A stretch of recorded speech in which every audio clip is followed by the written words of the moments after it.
Oh god, everybody. So, it's sort of like an open secret here in America that this democracy that so many American politicians and American citizens so proudly tout as what makes America so great is not really a real democracy. I think a lot of people woke up to this fact with the 2016 election, when Trump won the election, quote-unquote, despite getting less votes than Hillary. Like, a bunch of people were watching the election live on TV, like, 16, 17, 15-year-olds who were, not wanting Trump to win, and they saw that Trump got less votes than Hillary, and then Trump was announced the president, and they were like, what? What? And then, all of a sudden, the Electoral College became a thing that was, like, maxed out on Google search trends with a massive spike the next day after the election, because everyone was like, what the fuck happened? Because typically, the popular vote, which is how many total votes did one candidate get, like who won the amount of, like, the total amount of votes, that's what usually is in line with the decision of the Electoral College. Usually they line up. Usually they're in the same category. Sometimes they are not, but in the case of Trump and Hillary, this is one of the cases where they didn't line up. Hillary got more votes than Trump, and the reason Trump won is because we have a system set in place that is anti-democratic, that is specifically set up to make it so that land can vote. Despite the fact that there is a significantly lower amount of people in the middle of the country in the red states where it's a lower population, despite that, these states all combined still account for, in many cases, more total Electoral College votes than all of the blue states, which are where all of the country's population is concentrated. So despite the fact the vast majority of Americans vote blue, because those blue voters are concentrated into mostly the same states, and it's counted on a state basis, typically, there's more red states than blue states. There's less red voting people, but the right has convinced people that states should be able to vote instead of people. And that we should, instead of having people decide, it should be states. And they try to argue this is, like, somehow more fair, but it is objectively not. It is objectively not, and it is objectively not democratic. And that's one thing. But this story is a little bit more wild. A study confirms it. Tennessee's democracy really is as bad as the expulsions made you think. Research assessed democracy in every state. Tennessee came in last. After his expulsion Thursday from the Tennessee House in response to a peaceful protest for gun control, State Representative Justin Jones, one of two black Democratic legislators expelled by the Republican-controlled State House, said that what the nation is seeing is that we don't have democracy in Texas. The State House in Tennessee is controlled by Republicans, so they ousted their political opposition. Two of them being black, one of them being white. They included the white person because they didn't want to look racist. Not that that's the most important part. The fact that they're ousting their political opponents, and that's not democracy, is definitely the more important part in my opinion. Chillingly, data offers some support for Jones's contention. According to one scholar's research on democracy in the U.S., Tennessee is indeed the last democratic state in the entire country. The research here comes from a University of Washington political science professor Jake Grumbach, who wrote a 2022 paper, later expanded into a book, developing the first ever numerical system for ranking the health of democracy in all 50 states.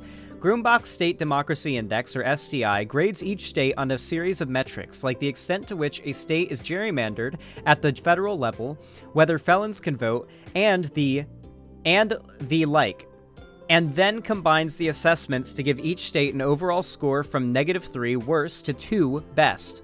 The following maps, taken from his paper, shows each state's grade on the SDI in 2000 and in 2018. You'll see that Tennessee is by far the lightest colored state in the 2018 map, meaning it has the lowest score of any state in the country. You'll notice, by the way, the most democratic states tend to be the bluest states, especially nowadays. As time goes by, the more progressive blue Democrat voting states get to be more Democratic. And you'll notice that the states that are harder red, as in their population, has less of a, like, Democrat voting population to gerrymander and suppress, they're also more Democratic. Because they can have democracy there. They don't have a population there they need to take it away from as much. Obviously, it's not as hard, you know, super Democratic as, like, Washington State, which is, like, the most blue state there is, honestly. Why is Washington black? Because it's so Democratic. It's like, it is the highest on the scale. It is the most Democratic state. They don't really do as much gerrymandering here and whatnot. Like, it seems to be the least anti-democratic state in the entire country. At least as long as you don't count Alaska and Hawaii, I suppose. Tennessee's low score in 2018 has a lot to do with its egregious partisan gerrymanders at both the federal and state level, a problem that only got worse in the post-2020 census redistricting cycle. Research from the Princeton Gerrymandering Project shows that there is not a single competitive seat in the state Senate. Democrats are so efficiently packed in a handful of strongly Democratic districts that Republicans have a near guaranteed supermajority, over 80% of seats, in the state house's upper chamber. It's not exactly clear from this means that, like, the reason why it's so anti-democratic is because despite the fact that Republicans do not make up anywhere near 80% of Tennessee's population, they still have control of 80% of the state's government because land votes, not people, when Republicans are in control. It's not exactly clear from Grumbach's research why Tennessee is particularly anti-democratic, but what his research does show is that it's not isolated. The state is part of a general trend where democracy has degraded in Republican-controlled states. The results are remarkably clear. Republican control of state government reduces democratic performance, he writes in his book, Laboratories Against Democracy. To ensure his results were robust, he ran 100,000 different tests of the SDI factor, each time giving different ones, say partisan gerrymandering, more or less weight. This massive examination confirmed that Republican control of government has a large negative effect on democratic performance across the many simulated measures. Interestingly, Grumbach's research does not find a link between anti-democratic shifts in states and recent increases in a state's non-white population. The 5 worst-performing states, Tennessee, Alabama, North Carolina, Ohio, and Wisconsin, all tended to have above-average black population shares, but see little change over time. It's because there are enough people there to vote to keep that from happening. They're scared, and Republican politicians are scared to alienate black voters if they have a higher amount of the population that is black in that state, right? It's why they have to dog whistle. It's where dog whistle and euphemism started. Which is not to say that race is irrelevant. Rather, he argues, race matters because it matters at the national level. An overall sense of racial threat among a heavily Republican electorate is driving Republicans in power everywhere to engage in more and more anti-democratic behavior. It's worth noting that Jones and Representative Justin Pearson, the 2 expelled lawmakers, are black, while a 3rd white legislator who participated in the protests, Representative Gloria Johnson, survived the vote. Survived. The racial dynamic was lost on no one, Johnson included.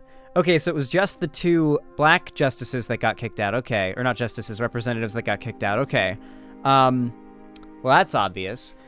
Yeah, they got ousted for protesting, by the way. That's why they were ousted, because they participated in a peaceful protest. Yeah, by the way, the right incessantly argues that trying to oust anybody who took part in January 6th is, like, communism. There is no consistency to fascism, okay? Fascism is not a consistent ideology. It never will be. The only consistent thing about it is its inconsistency. When it comes to state governmental choices over democratic institutions, the key question is not about racial politics within a state, but whether the state government is part of the National Republican Party, Grumbach concludes. In this sense, Tennessee isn't really an outlier, it's just ahead of the curve. So the conclusion is this is just the beginning. We're going to finish it off here with this video from KD. Representative Gloria Johnson, who protested gun violence with Pearson and Jones, but wasn't expelled, was asked her opinion on why it might have to do on why it might have to do with the color of our skin is what she said. Okay. Yeah. God, I hate the way that people like caption these tweet videos and not just say like video of this and then like leave it at that. But okay, here's a video of one of the representatives, the one who is white that did not end up getting ousted in the vote. Only the 2 black representatives were being asked why she thinks that this vote was held for them to be ousted. Yes, and we're going to fight hard to get him back.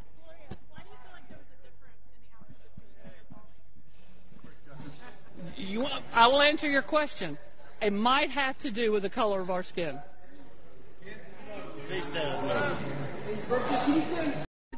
Yes. It might have to do with the color of our skin. Remember, libs are very scared to just outright say it. Because remember, the right demands they will lose their if you go meta. The right demands that you play on their field, that you operate on their dishonest premises. Don't. Get psychological with them. Get meta with them. Call out what they're doing by trying to establish the standards for an argument they're trying to establish. They'll lose their mind and get super triggered, and then you pretty much win once they're triggered because they'll just be mad. Yeah, this is the beginning of some pretty scary shit. The Republicans are waging a full war on democracy, and it's been going on for a while, but it really kick-started for real when they tried to fight against the results of the election when Trump lost.